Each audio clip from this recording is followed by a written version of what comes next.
शिक्षक समन्वय संघाच्या आंदोलनाचा धसका. मंत्री गिरीश महाजन व शिक्षण मंत्री दादा भुसे आझाद मैदानात.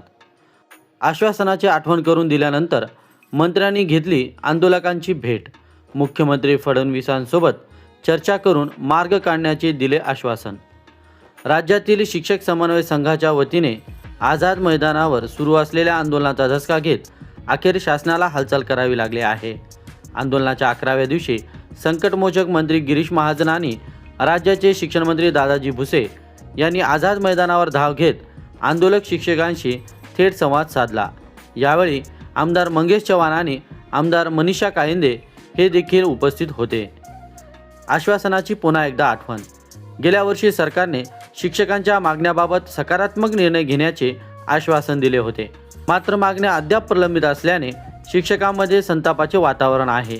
आंदोलकांनी मंत्र्यांना जुन्या आश्वासनाची आठवण करून देत पुढील वर्षीपासून शिक्षकांना आंदोलन करण्याची वेळ येऊ नये अशी मागणी लावून धरली. दिलेला शब्द पाळणारच. मंत्री गिरीश महाजन.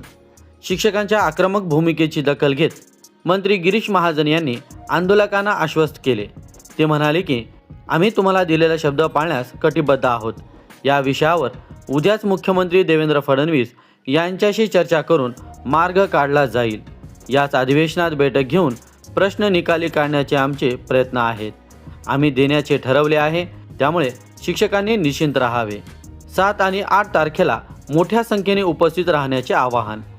आंदोलन अधिक तीव्र करत निर्णायक यश मिळवण्यासाठी शिक्षक समन्वय संघाने पुढची दिशा स्पष्ट केली आहे.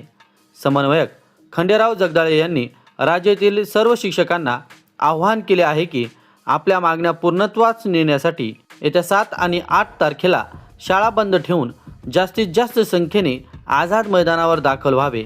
मंत्र्याच्या आश्वासनानंतर आता सरकार नेमकी काय कृती करेल याकडे संपूर्ण राज्याचे लक्ष लागले आहे.